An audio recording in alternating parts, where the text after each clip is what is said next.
Brigjen TNI Purnawirawan Taufik HBK.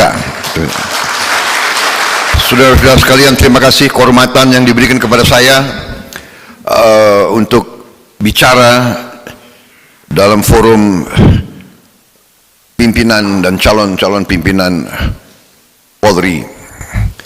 Kalau saya tidak salah ingat, ini pertama kali saya bicara di depan forum Polri.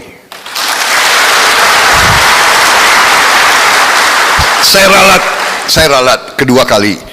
Pertama kali di forum calon-calon pimpinan Polri, karena pertama kali saya di Brimob, waktu saya diberi warga kehormatan Brimob. Jadi ini kedua kali.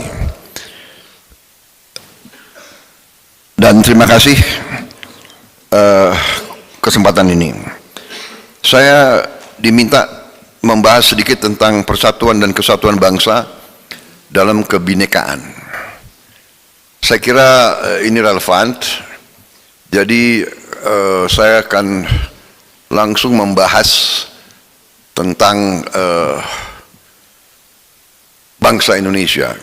Tapi karena nanti ini menyangkut masalah pertahanan, keamanan dan sebagainya, saya mohon wartawan ini off the record, ya, di kalangan kita saja, di kalangan Polri dan kita saja kalau bisa, ya. Ini karena kalau kita bicara masalah pertahanan pasti menyangkut kerahasiaan negara, dan kita terus terang aja, menurut saya Indonesia ini sangat longgar, sangat santai di bidang kerahasiaan negara, ya. Mungkin ini akibat sistem neoliberal yang masuk ke negara kita. Jadi seolah-olah Indonesia tidak boleh punya rahasia, seolah-olah apa yang kita buat, ya, tidak boleh sesuai dengan apa yang dibuat oleh negara-negara lain. Jadi di dunia ini berlaku standar-standar tidak hanya ganda, standar mungkin multi ganda. Negara A boleh buat seenaknya dan negara-negara lain tidak boleh berbuat. Kuncinya adalah kekuatan, power. Jadi saudara-saudara, saya mulai saja, ya, dengan langsung saya sampaikan adagium, ya, yang berlaku di dunia ini, karena Indonesia ini negara keempat terbesar di dunia dari segi jumlah penduduk, negara sebesar Eropa. Di Eropa ada 27 negara, mungkin 29 negara sekarang. Kita satu negara. Anda bisa bayangkan, 29 kepolisian, kita satu kepolisian. 29 menteri pertahanan, kita satu menteri pertahanan. 29 angkatan darat, 29 angkatan udara, 29 angkatan laut, kita satu. Jadi mengelola, menjaga, membela, mengamankan negara kita bukan pekerjaan yang ringan atau biasa. Dan bukan saja kita negara begitu besar, 3 zona waktu, dari ujung barat ke ujung timur, sama dari London ke Moskow. Tidak hanya besarnya, tetapi kayanya luar biasa. Kekayaan kita luar biasa. Karena itu, dari ratusan tahun, negara-negara Eropa dari jauh datang ke sini mencari kekayaan di kepulauan kita, di Nusantara kita. Bukan kita yang ke sana, mereka yang ke sini. Jadi kita harus mengerti ini.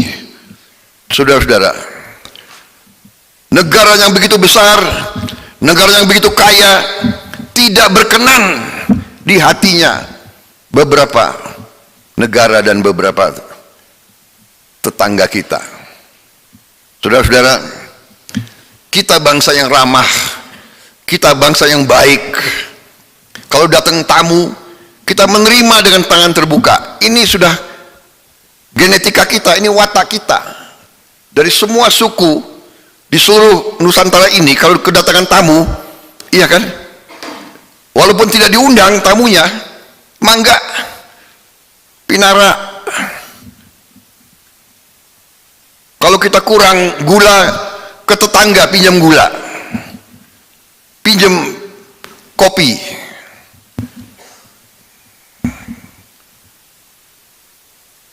Begitu ramah kita.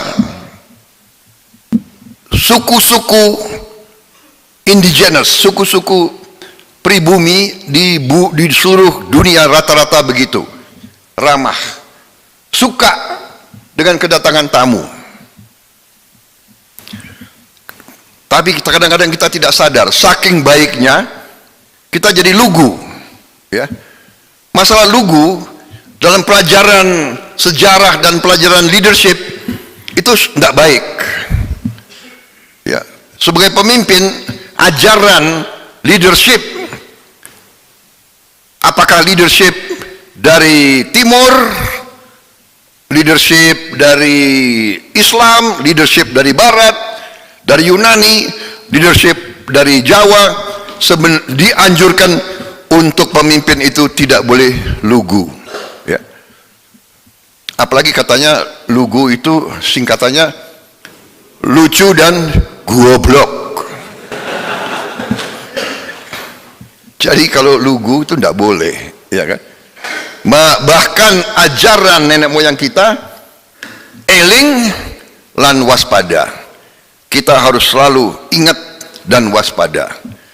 Saudara-saudara, kadang-kadang kalau Anda perhatikan leaders yang berhasil, ya, pemimpin perusahaan, entrepreneur yang hebat, apakah Warren Buffett, apakah Bezos, Steve Jobs, mereka mengatakan apa?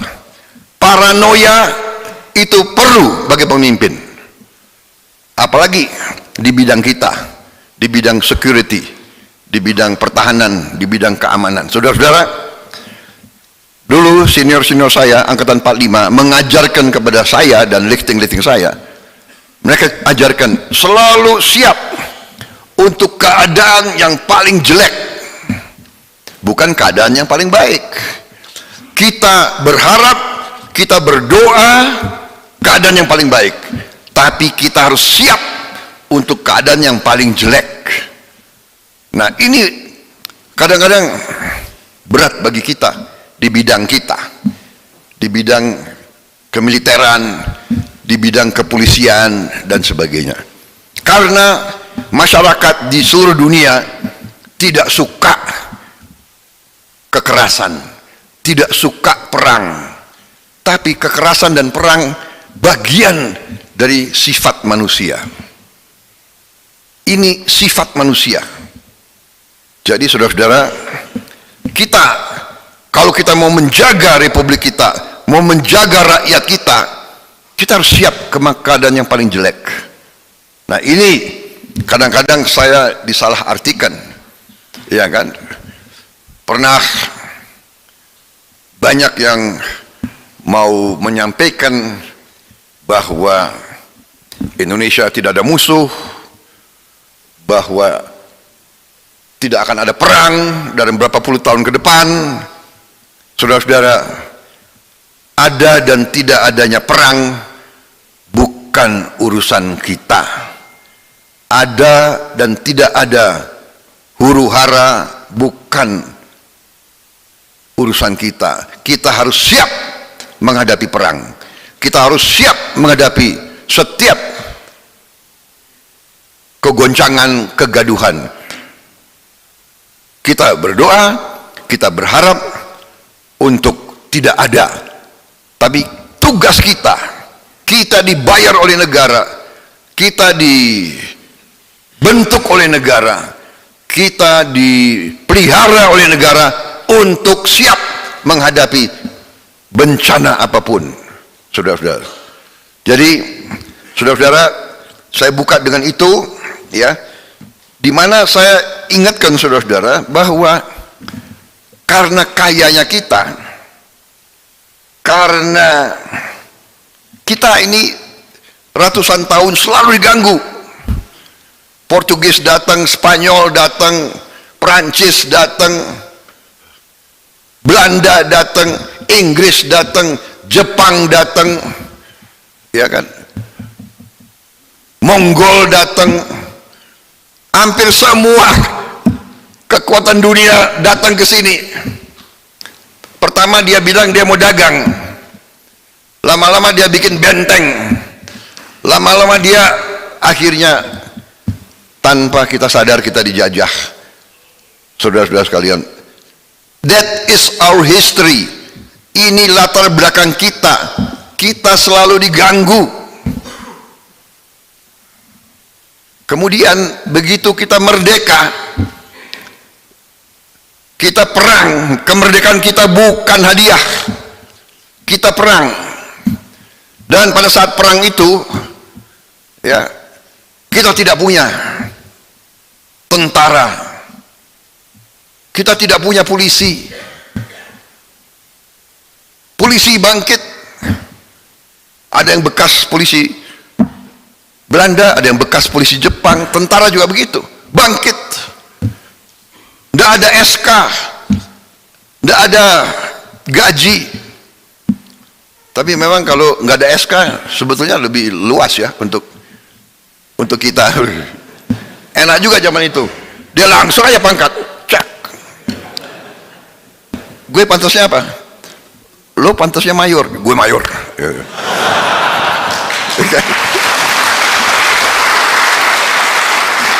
Sekarang ya kan, ruwet. Kalian masuk sini aja capeknya bukan main, bener nggak? Ya, ya. Kalau musim masuk Sespim atau Akpol atau Akmil, waduh, aku yang capek, ya kan?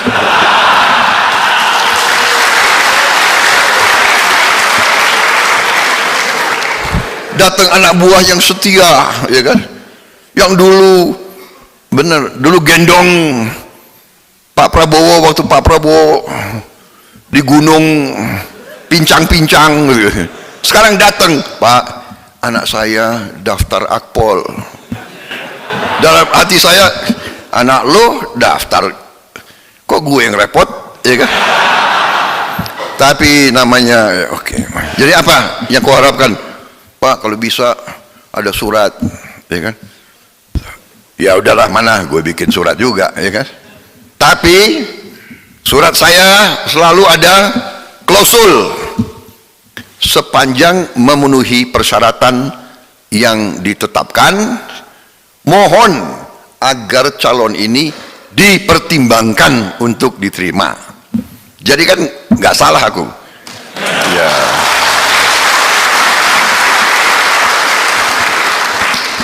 Iya kan, karena saudara-saudara ya, pimpinan lembaga harus menjaga standar kualitas. Jadi inilah ilmu yang saya dapat.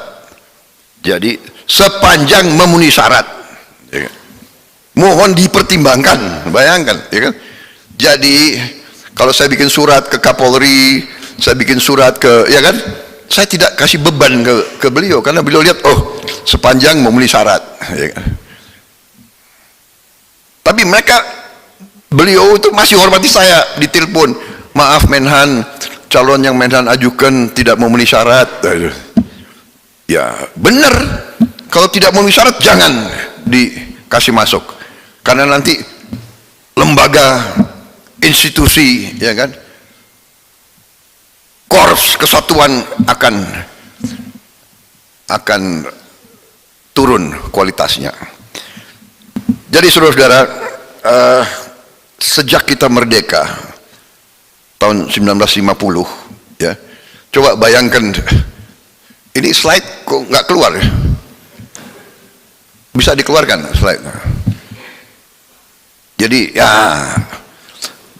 saudara-saudara, bayangkan ya, kita merdeka tahun 50. Dalam arti penyerahan, kita menerima kedaulatan itu, kalau tidak salah 30 Desember, bendera merah putih naik di istana, kalau tidak salah 1 Januari. 23 Januari sudah ada APRA, pemberontakan Angkatan Perang Ratu Ade di Jakarta dan di Bandung, yang dipimpin oleh Westerling. Kemudian Anda perhatikan itu, tahun 47-48 mereka melakukan agresi, ya, Madiun mereka melakukan agresi. Ini semua berasal dari asing. Proklamasi NII Anda perhatikan, Agustus 49, September, Oktober, November, 4 bulan sebelum penyerahan kedaulatan, menjelang konferensi meja bundar NII diproklamasikan. Dan saya pernah lihat foto-foto DITI, saya lihat pakai jenggot, banyak komandan-komandannya itu, ya kan, tampangnya kayak bule semua itu. Maaf Pak Iwan ya. Mungkin ada juga yang dari Jawa Barat, tapi saya lihat ini pakai jenggot segini, warna kemerah-merahan udah kelihatan. Ini nanti kita harus periksa arsip-arsip dokumentasi di sana, di Belanda, karena setelah sekian puluh tahun kan arsip dibuka ya. Kalau saya, ini adalah intel Sandi Yudanya Belanda, dia meninggal, dia siap pada saat saya keluar, saya tinggalkan bom-bom waktu, biar kamu Republik Indonesia nggak bisa bikin apa-apa. Dan itu sering kali dinyatakan oleh mereka.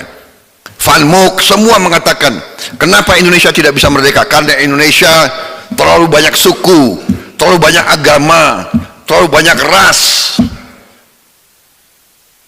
Kemudian tahun 50 juga RMS meletus.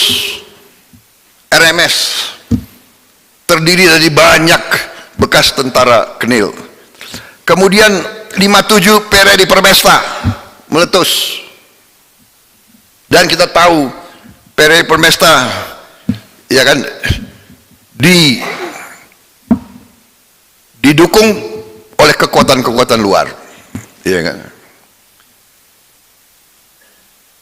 OPM, G13 PKI, PGS Paraku, Malari, Fretilin, GAM, saudara-saudara, saya hafal Fretilin. OPM saya mengerti, ya, saudara-saudara. Dalam setiap peristiwa ini, apalagi yang saya saksikan dan saya menemukan, selalu ada keterlibatan asing, mengirim senjata, mengirim uang, dan sebagainya, dan sebagainya, dan sebagainya. Ini fakta sejarah. Jadi kalau kita mau bicara sekarang persatuan kesatuan, kita harus mengerti banyak kekuatan yang tidak suka Indonesia bersatu. Dari segi geopolitik, ya, karena di dunia ini, maaf, dalam geopolitik tidak ada suka dan tidak suka, tidak ada, ya kan, dia mengatakan nilai-nilai universal. Yang ada adalah kepentingan. Jadi kita sudah mengerti bahwa dalam benak negara-negara besar, mereka katakan there are no permanent friends and there are no permanent enemies. There are only permanent interests. Lord Palmerston, ini adagium yang diajarkan di semua sekolah politik, sekolah strategi. Jadi kita banyak elit Indonesia tidak mengerti ini, iya kan? Apalagi elit yang sekolah ke luar negeri, sekolah, saya termasuk saya, sekolah ke negara-negara barat. Jadi kita kagum dengan negara barat. Oh, luar biasa, ya kan? Demokrasi, hak-hak azazi manusia, ya kan? Human rights. Human rights, kalau ente human rights, kalau gue nggak usah. Ternyata pelajarannya itu only permanent interest, ingat itu. Kemudian ada juga hukum, karena ini berkaitan dengan persatuan kesatuan. Saudara-saudara, orang tidak suka Indonesia punya persatuan dan kesatuan. Kalau bisa kita rusuh terus, suku sama suku, agama sama agama, ada aja, ya kan? Ribut hal-hal kecil, ya kan? Apa tuh? Ada yang mengatakan tempat jin buang anak, heboh, rame, ya kan? Kemudian satu lagi yang harus kita ingat, saya juga baru berapa tahun sadar ini, mungkin, dan saya jarang lihat waktu saya sekolah di Indonesia, di mana saya belum pernah dengar ini diajarkan, yaitu yang disebut hukum Thukydides. Hukum Thukydides. Ini diajarkan di semua sekolah pimpinan, seluruh tentara, seluruh fakultas geopolitik, hubungan internasional di seluruh dunia besar, negara besar. Ini diajarkan. Dan ini ada di benak situasi dunia sekarang. The strong will do what they can, and the weak suffer what they must. Yang kuat akan berbuat apa yang dia mampu berbuat.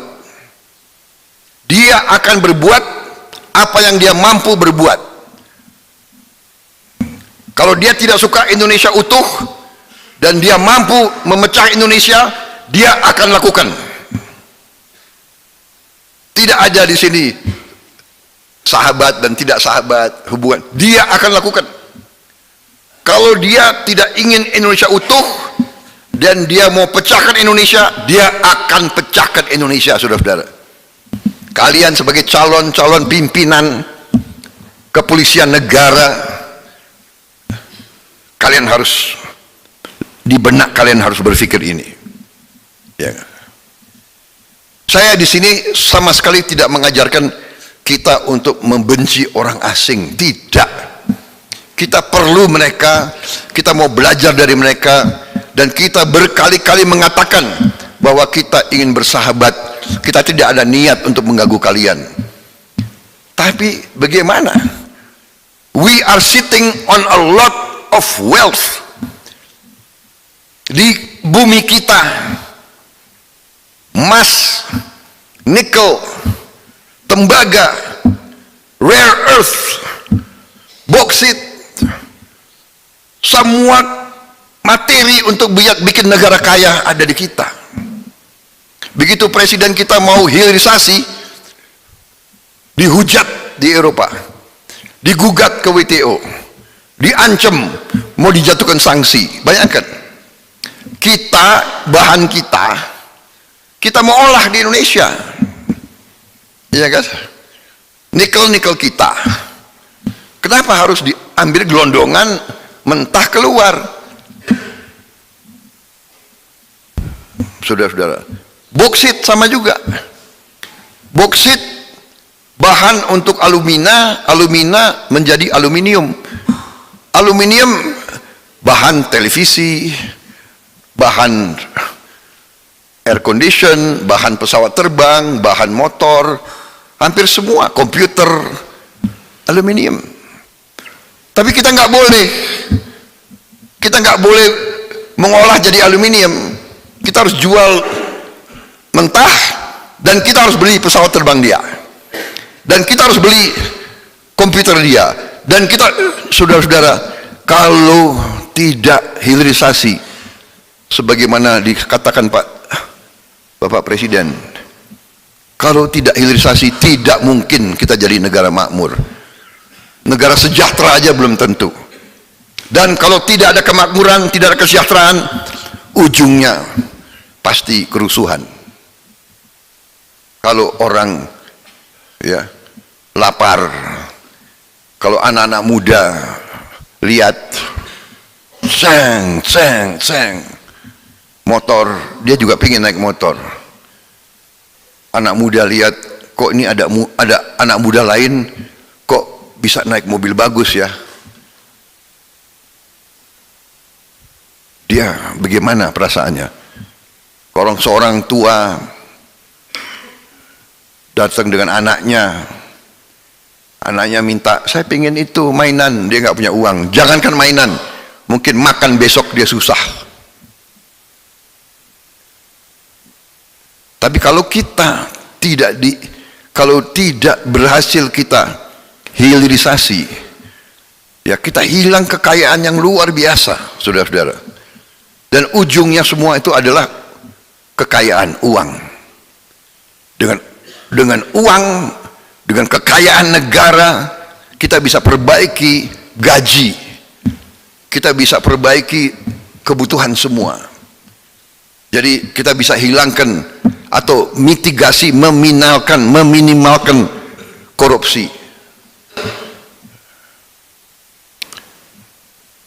Anda lihat di depan Anda bagaimana kalau kita olah di dalam negeri. Rumput laut aja, rumput laut kalau kita olah itu bisa 14 kali nilainya. Sekarang kita ekspor 14 kali. Katakanlah ikan ya, ikan kita ekspor tuna, atau kita olah di Indonesia naiknya 18 kali nilainya. Udang kalau kita robah jadi bubuk udang itu 27 kali. Rumput laut ini saya kira karunia masa depan, karena ternyata rumput laut bisa untuk bahan pupuk. Pupuk sekarang sulit, langka karena perang di Ukraina. Kita tergantung sama bahan-bahan untuk dari luar. Kelapa sawit juga demikian. Kalau kelapa sawit kita olah di sini, itu kalau tidak salah keturunannya itu ada 57 atau lebih keturunan. Satu keturunan saja, margarin, ya, itu nilainya itu 79 kali daripada kita ekspor minyak kelapa sawit mentah, minyak mentah. Yang kita ekspor selama puluhan tahun adalah CPO, crude palm oil mentah, kayak crude oil, BBM mentah.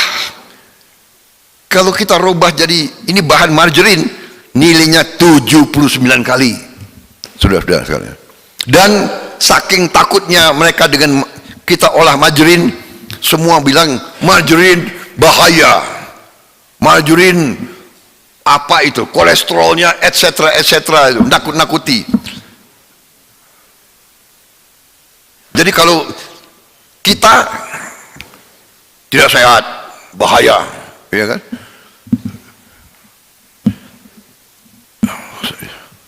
Semua naiknya berpuluh kali lipat, saudara-saudara. Dengan kekayaan kita ini, kita tadi, the strong will do what they can. Nah sekarang pilihan kita, do we want to be weak or do we want to be strong? Jadi saudara-saudara, kalau Presiden menugaskan saya sebagai Menteri Pertahanan, beliau mungkin faham dengan sikap kita ingin berdiri di atas kaki kita sendiri, kita ingin sejahtera, kita ingin rakyat kita makmur, ya kan? Kalau kita tidak punya kekuatan untuk menjaga diri, kita akan diganggu dan dicopot, dihancurkan. Saudara-saudara,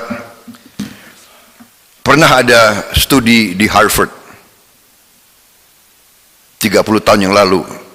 Sayang saya hilang bukunya. Saya suka baca, tapi saya juga kadang-kadang kurang tertib menjaga. Dulu saya masih aktif, sering pindah-pindah. Jadi saudara-saudara, di studi Harvard ini, dia mengkaji negara-negara, pemerintahan-pemerintahan, imperium-imperium yang bertahan ratusan tahun. Kalau nggak salah dia pakai batas 300 tahun ke atas. Dan kalau kita batasi itu, ternyata hanya ada 12 atau 13 di seluruh dunia. Yang pertama selalu Imperium Tiongkok, 3000 tahun. Kemudian imperium-imperium di India, 2500 tahun. Kemudian Persia, ribuan tahun. Kemudian imperium Romawi, 1000 tahun. Imperium Islam mendekati 900 tahun. Di benua Amerika, Maya dan Inka, 500 tahun. Kemudian Rusia mulai kalau tidak salah 1100 sampai sekarang masih ada Rusia, berarti 1000 tahun juga. Kemudian Inggris 400-500 tahun.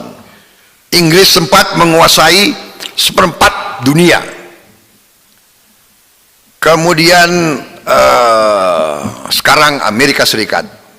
Amerika Serikat sekarang dinilai sudah unggul 100 tahun.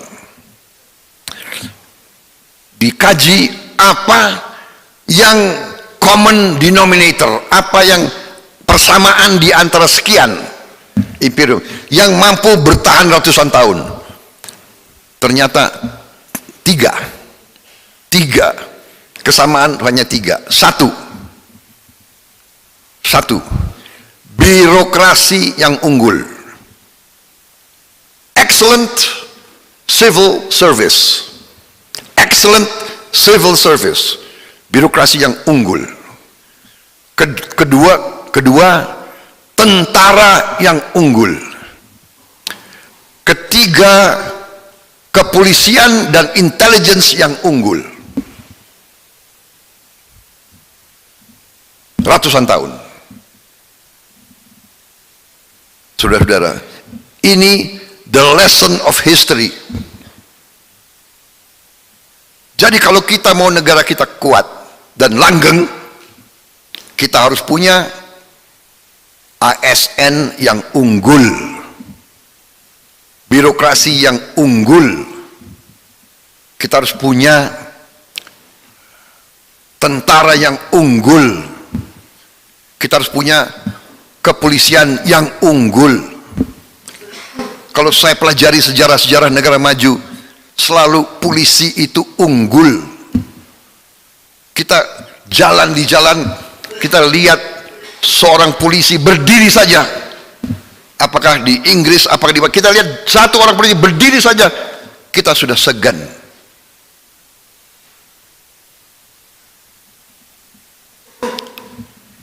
We need an excellent police. Syarat untuk kita jadi negara hebat, saudara-saudara. Ya. Di mana saja. Dan kita tidak boleh anggap enteng. Bagaimana membangun tentara yang unggul, bagaimana membangun polisi yang unggul, memang harus dari pendidikan.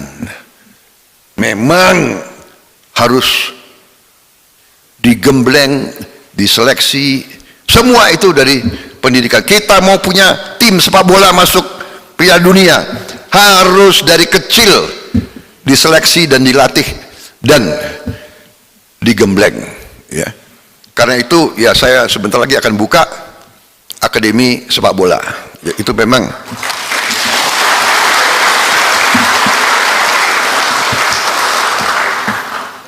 jadi kalau saya berhenti jadi Menteri Pertahanan dan tidak laku diterima di mana-mana, ya aku nanti ngurus sepak bola saja. Jadi, nanti saya undang kalian pembukanya, ya.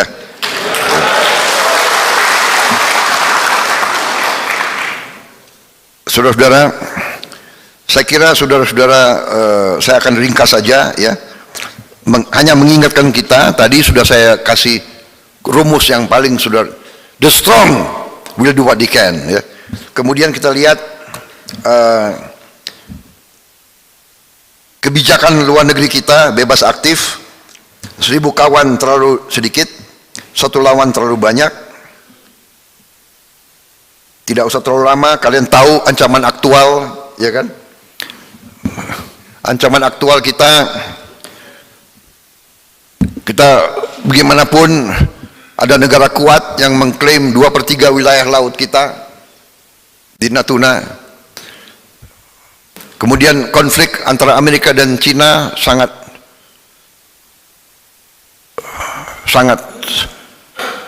relevan. Dengan situasi di Aceh, saya kira kita bisa dengan persuasif, inklusif, perlakukan keadilan dan memenuhi janji-janji kita bisa tangani. Kita sudah selesaikan dengan Singapura, DCA, sehingga kerjasama kita nanti harus baik. Kita harus waspada. Masih ada warga negara kita yang berpikir ingin merubah Pancasila, dan juga kita yang paling rawan adalah gerakan separatis yang ingin merdeka dari Indonesia. Bukan itunya, itu sebetulnya sangat kecil kalau diperalat oleh kekuatan asing. Kita juga dengan presiden, kita diplomasi kita bersahabat, berkeluarga dengan Malaysia, kita juga sudah selesaikan banyak masalah perbatasan. Saudara-saudara, saya tidak akan terlalu rinci, tapi pertama saya ingin tegaskan bahwa wawasan pertahanan kita defensif, bukan ofensif.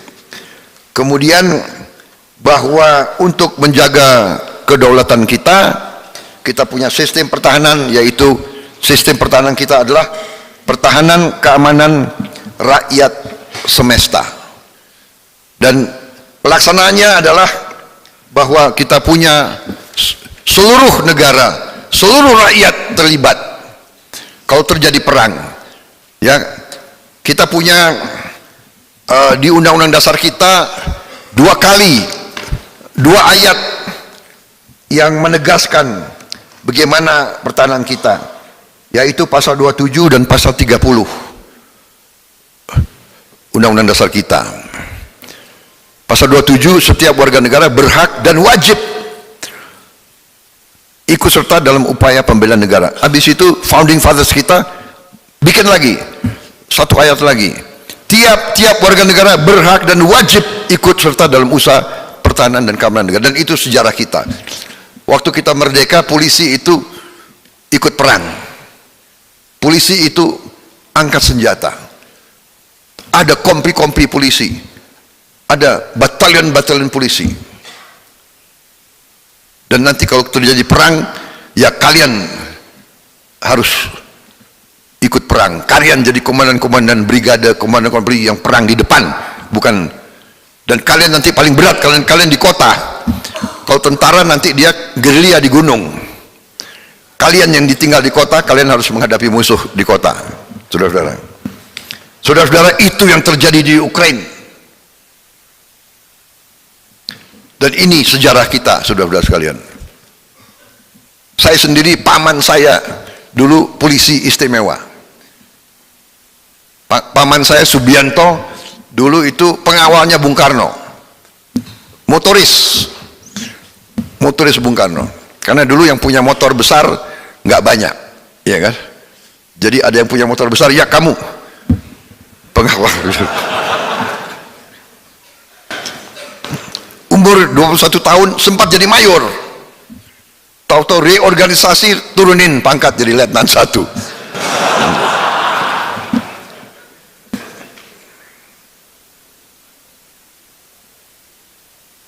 Jadi memang di banyak negara itu polisi istimewa ya disebut gendarmerie, disebut carabinieri, disebut constabulary.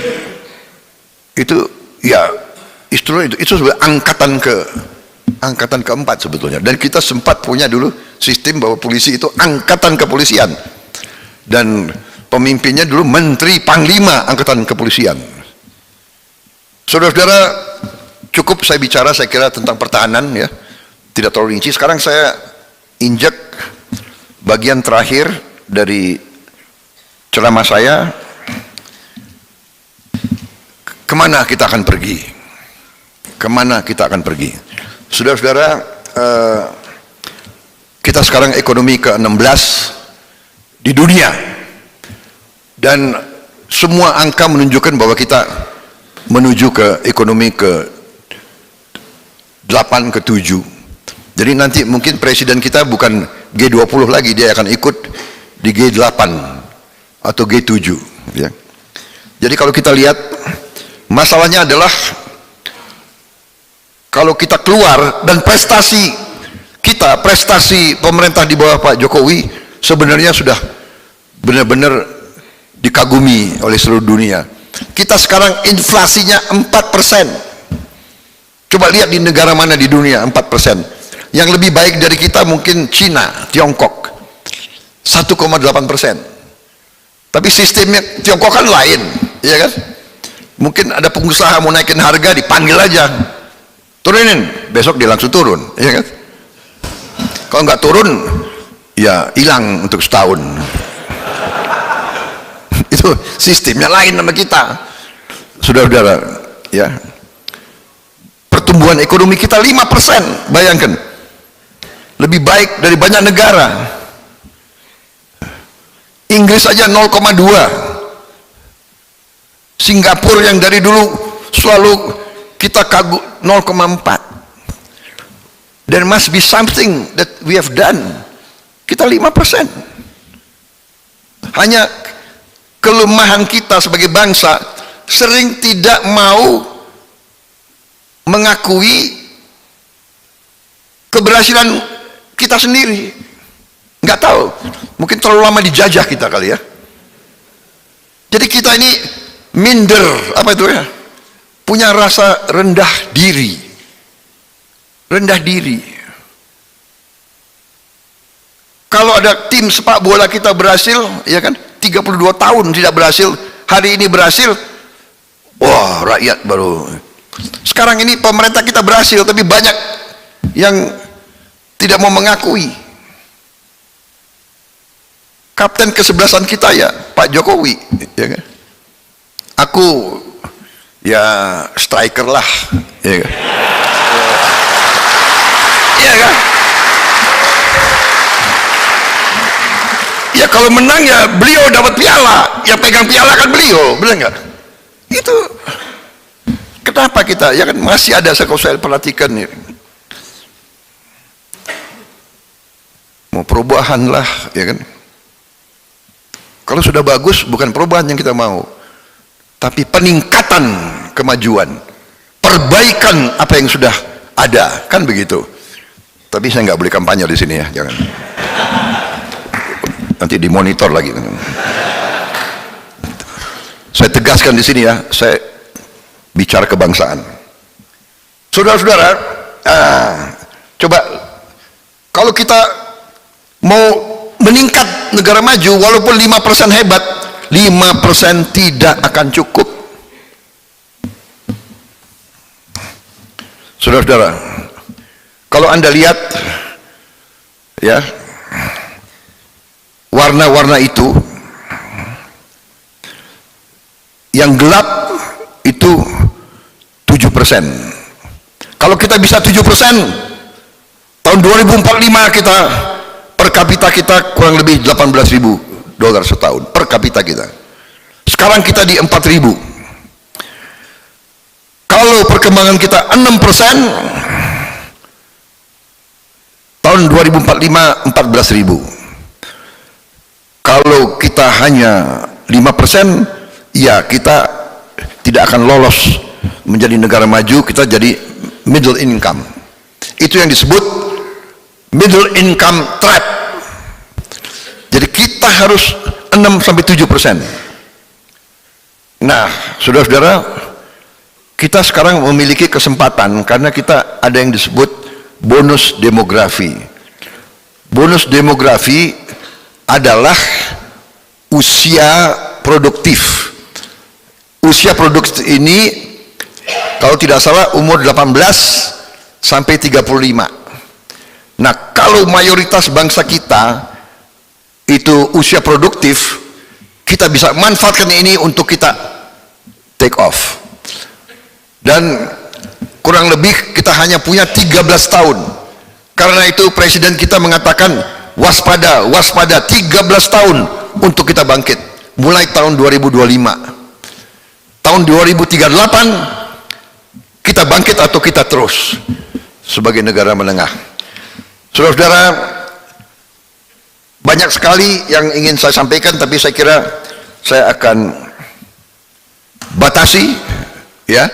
Saya buka sesi pertanyaan, tapi sebagai penutup saya ingin putarkan sedikit video hanya 7 menit untuk visualisasi rencana pembangunan pertahanan kita, karena saudara-saudara bagian dari hankam rata. Kita butuh polisi yang kuat, polisi yang unggul, karena saudara-saudara salah satu ancaman terhadap kedaulatan tidak hanya terbuka senjata, tapi kadang-kadang seperti narkoba. Narkoba itu ancaman bagi keselamatan bangsa kita.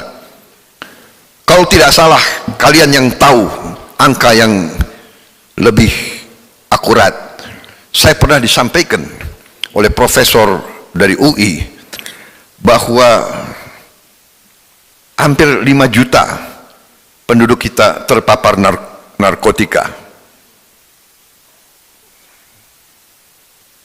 Hampir 5 juta, sebesar Singapura.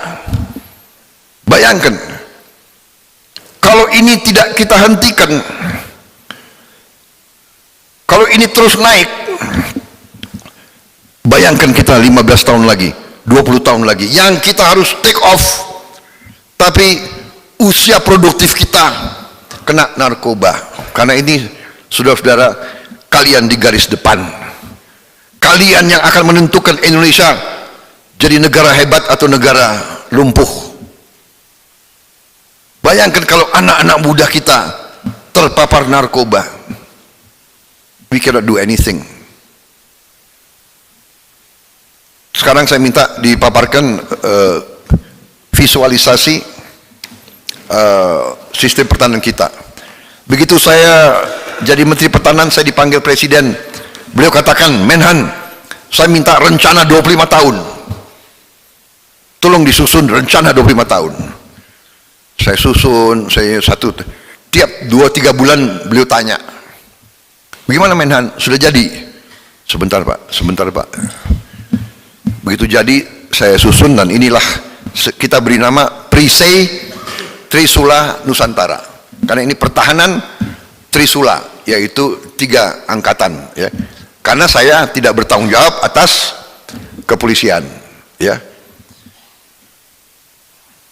Jadi saudara-saudara, pernah dulu dikatakan kalau presidennya Prabowo nanti polisi akan dikembalikan di bawah Menhan, iya kan? Atau di bawah Mendagri, atau di bawah Men apa gitu, benar nggak? Coba bayangkan kalau saya jadi presiden. Enggak. Ini tunggu. Jangan. Seandainya si Polan jadi presiden, ya, lebih gampang bagi dia kalau langsung ke Kapolri atau lewat lapisan-lapisan lain. Coba, iya kan? Pakai logika, saudara-saudara. Dan jangan salah loh, Panglima TNI sekarang juga langsung di bawah presiden.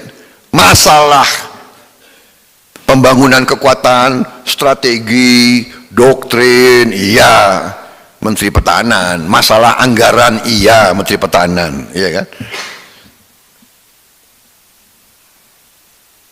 Jadi pakai logika. Presiden kan lebih gampang kalau dia kasih instruksi, dia pegang full. Nggak mungkin si Polan mau pasang lagi lapisan dan sebagainya, iya kan? Jadi itu aja, karena banyak orang kan mengatasnamakan saya dulu, iya kan? Jadi kalau saya juga terima kasih, saya sudah diundang berapa kali ke PTIK, Sespim, ya, tapi kan COVID waktu itu, jadi 2,5 tahun saya nggak bisa. Apa itu nggak enak kalau saya vikon aja, ya kan? Lebih baik saya langsung ke sini. Baik, sebagai penutup saya putar itu, dan habis itu saya buka sesi tanya jawab, ya. Untung nggak dikasih kopi saya di sini. Kopinya nggak ada nih.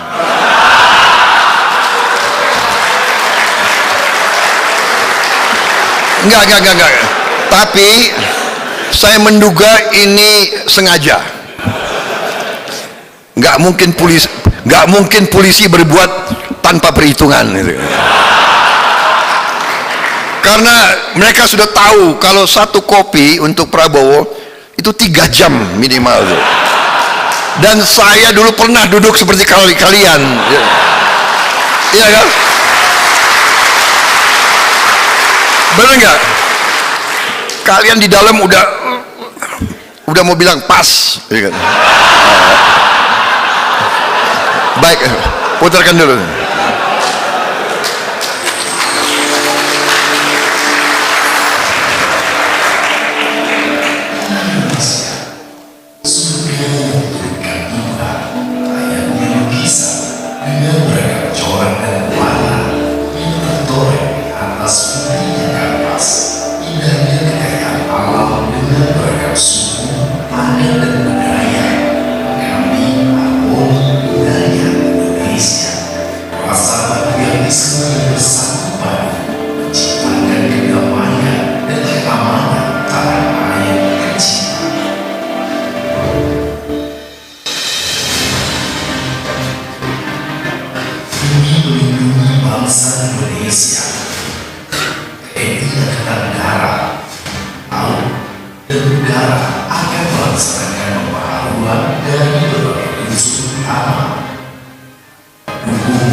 Matra lain akan dilengkapi dengan frigate merah putih berjumlah 12 unit, kapal cepat rudal berjumlah 14 unit, kapal selam serbu Indonesia berjumlah 2 unit, kapal selam taktis Indonesia berjumlah 7 unit,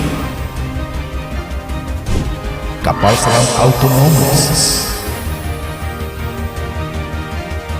kapal rescue submarine berjumlah 2 unit,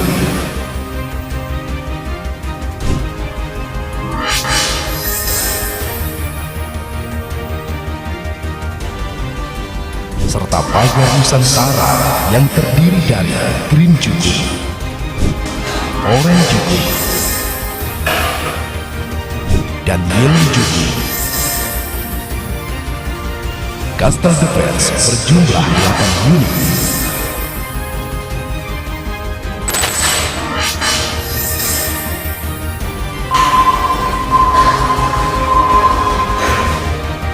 Yang akan bekerja sama melengkapi satu sama lain, melengkapi perairan Indonesia. Seluruh kombinasi alutsista Matra Laut ini disebut sebagai perisai samudra Nusantara, di mana saat ada benda asing masuk ke perairan Indonesia, kombinasi peralatan Juku akan mentransmisikan data ke satelit, satelit akan mentransmisikan data ke pusat komando, sehingga bisa ditindaklanjuti oleh satuan laut yang akan dikombinasikan di 3 Alki dan 12 Jokowi yang akan melindungi seluruh wilayah laut Indonesia dari sisi manapun.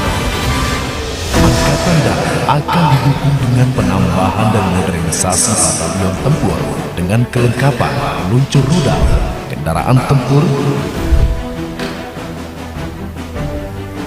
UAV berjumlah 65 unit, berbagai kaliber mortir sejumlah 12.000 pucuk, pembelian senjata tempur personil dan regu beserta pemenuhan amunisinya, disertai modernisasi dan pembaharuan alutsista terdiri atas helikopter Bell 412 berjumlah 82 unit, helikopter serbu Apache berjumlah 8 unit, helikopter angkut personil Mi-17 berjumlah 8 unit, helikopter serbu Mi-35 dengan 6 unit, pesawat CN-235 menjadi 18 unit dengan penambahan 5 unit baru, pesawat N219 berjumlah 10 unit.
Maka, untuk menutupi seluruh wilayah Indonesia akan dilaksanakannya penambahan 25 radar baru untuk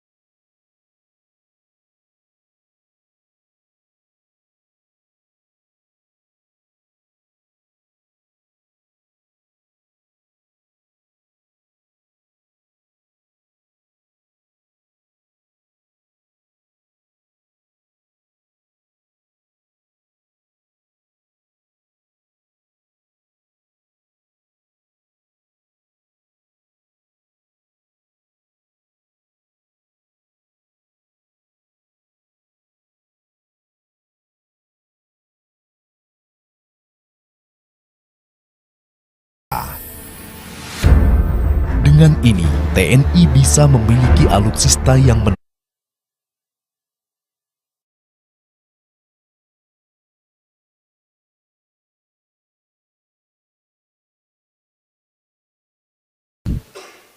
untuk kita kuat. Tapi minimal kita sudah berusaha ke arah situ. Jadi saudara, apa ini semua ya dalam rangka persatuan dan kesatuan tadi saya sebut, untuk menjaga persatuan dan kesatuan kita, kita harus punya kekuatan untuk menjaga kekayaan kita yang begitu besar. Tentunya nanti tidak hanya kekuatan menjaga, tapi kita harus bisa menghasilkan manusia yang unggul, yang bisa mengelola dan merubah kekayaan alam itu menjadi kekayaan, menjadi produk. Kita harus menjadi bangsa yang mengolah, kita harus menjadi bangsa yang manufaktur, produksi. Itu menurut saya kunci terhadap kemampuan kita menjaga keutuhan, karena ujungnya daripada keberhasilan suatu negara, ujungnya adalah kemampuan negara itu mensejahterakan rakyatnya. Dan bagaimana kita sejahterakan rakyatnya, memberi pekerjaan, lapangan kerja dan gaji yang wajar, hanya kalau kita bisa mengelola semua kekayaan kita. Dan karena itu kita harus punya kekuatan. Saya kira itu dari saya, dan saya sekarang membuka kesempatan untuk tanya jawab. Kalau tidak ada pertanyaan, lebih bagus lagi.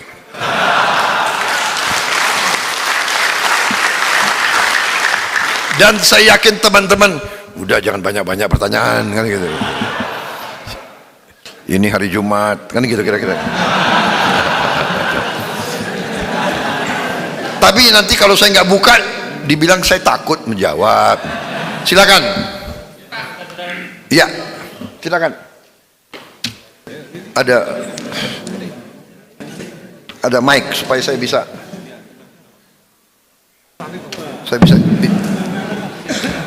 Baik, terima kasih Jenderal. Assalamualaikum warahmatullahi wabarakatuh.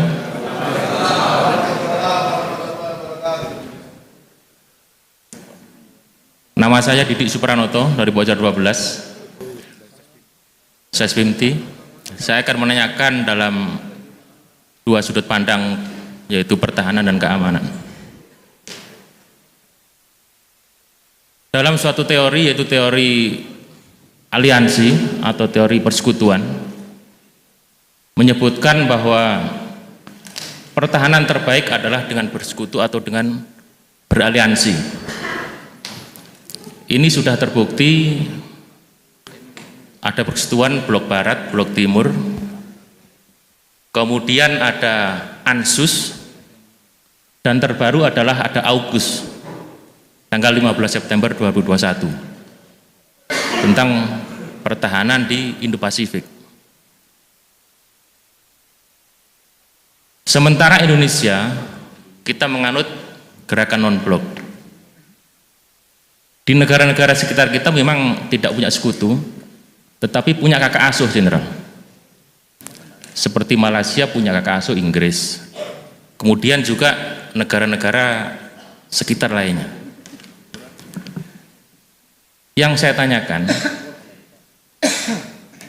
kira-kira apa kelebihan dan strategi non-blok untuk menghadapi kekuatan besar?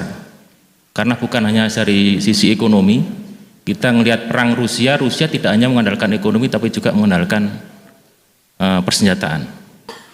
Atau mungkin Indonesia punya sekutu tapi anonim, Jenderal. Ataukah bisa dibilang bahwa non-blok itu juga suatu sekutu? Nah, ini mohon penjelasan. Ini dari sisi pertahanan, Jenderal.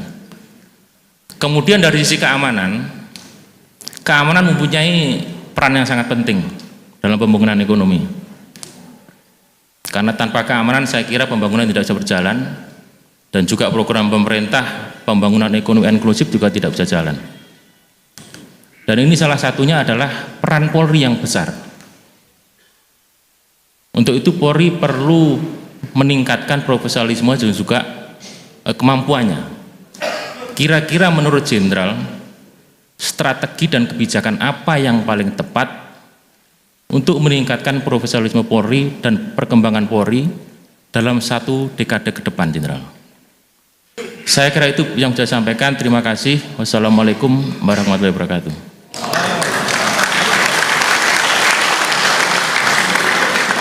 Baik, saya minta izin saya jawab sambil duduk, boleh ya? Baik, tadi pertanyaannya sangat baik. Ya.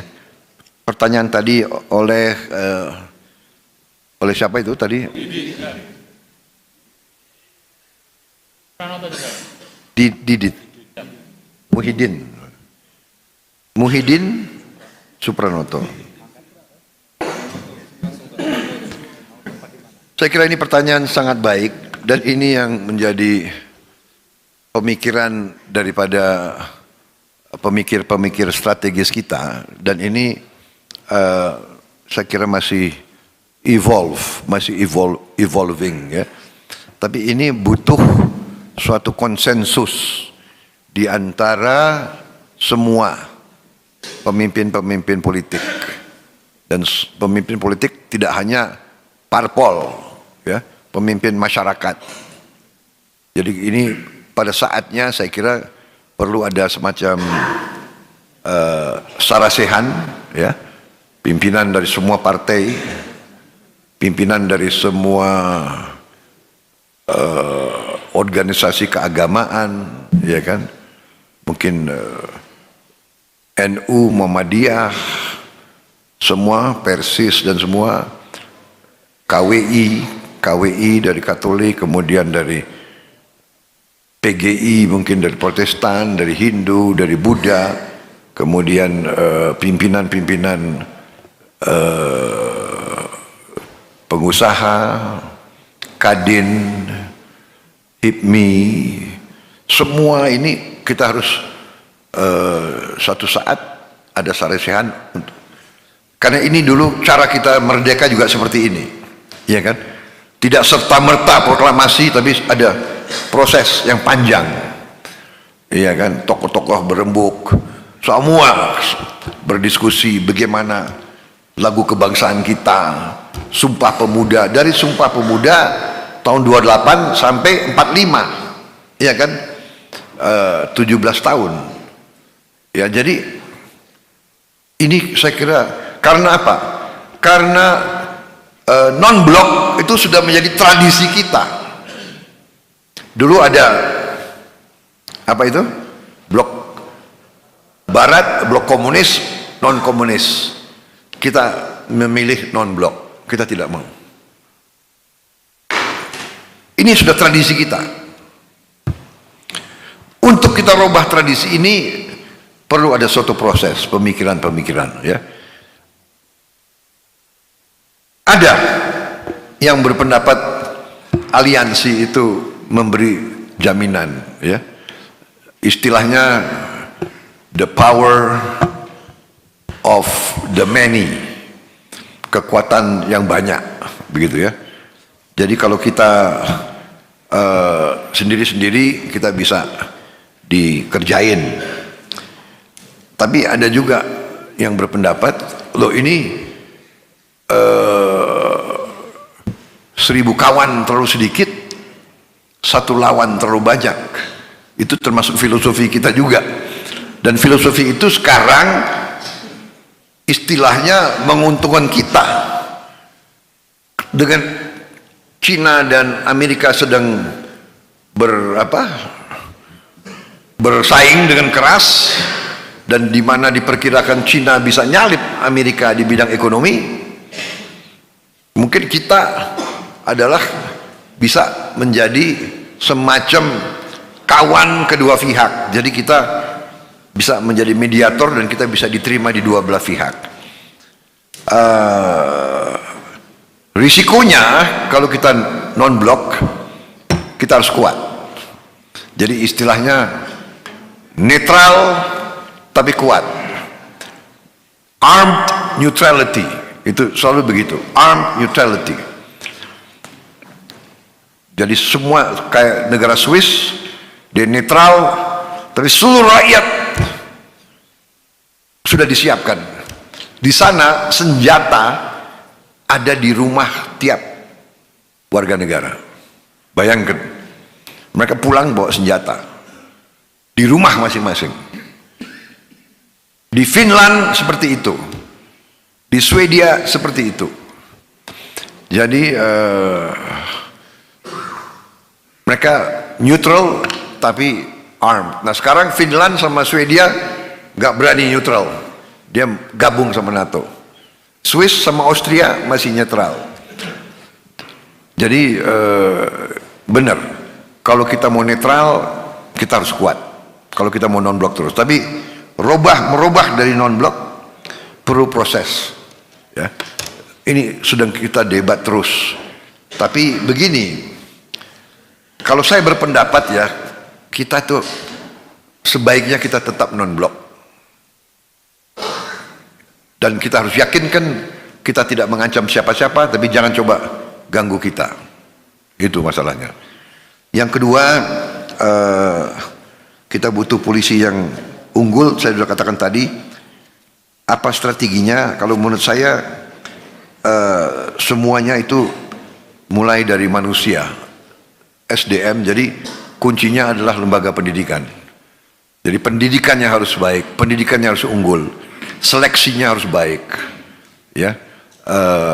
Seleksinya harus benar-benar tadi yang saya katakan konsekuen. Di lingkungan pertahanan di TNI saya coba melaksanakan itu.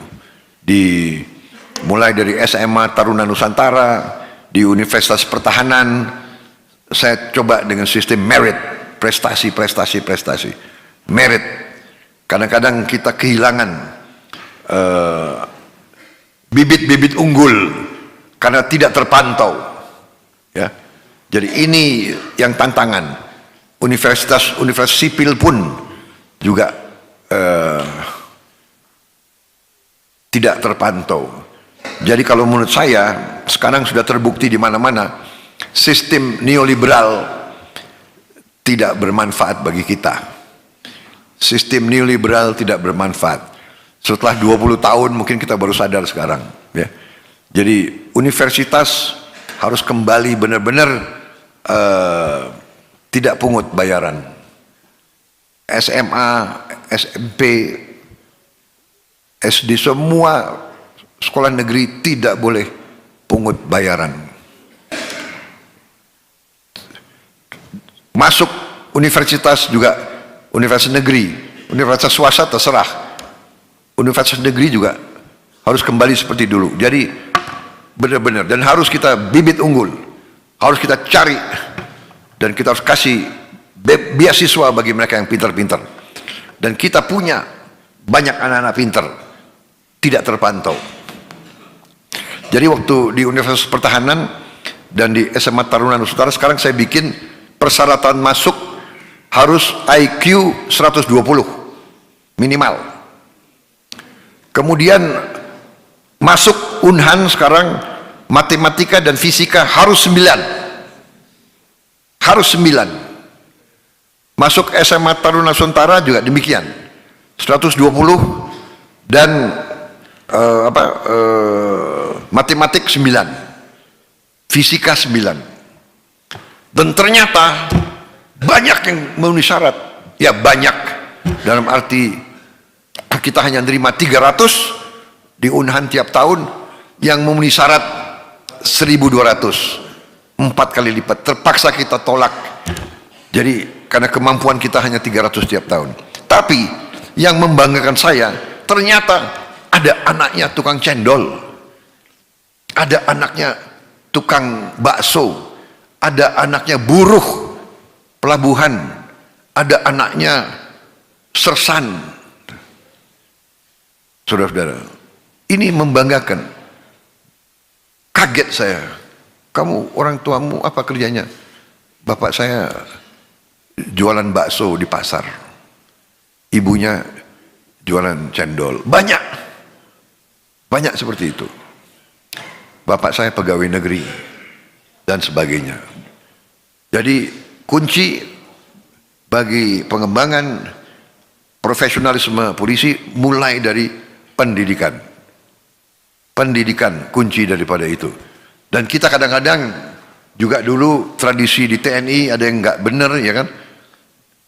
Dianggap masuk pendidikan itu buangan. Dulu ternyata sangat-sangat keliru. Anda tahu di Amerika itu bekas kasat, mantan kasat pensiun, ya, dia berhenti dari kasat, diperpanjang kamu jadi superintendent West Point. Mantan kasat diperpanjang kamu jadi gubernur Akmil. Kemudian mantan bintang 4 Panglima 7th Fleet pensiun, diperpanjang kamu jadi gubernur Akademi Angkatan Laut Annapolis. Mereka begitu penting menilai lembaga pendidikan, ya. Saya usulkan sebenarnya, ya, harusnya gubernur Akademi Militer itu bintang 3 minimal. Kemudian ya sesko ya mungkin sesko ya bintang 3. Karena dia akan hasilkan panglima-panglima. Dia, ya kan, mungkin Sespim di sini harus bintang 3 juga, Pak. Tapi bukan bagi-bagi bintang, jangan salah. Bener-bener. Kan logikanya coba. Iya kan?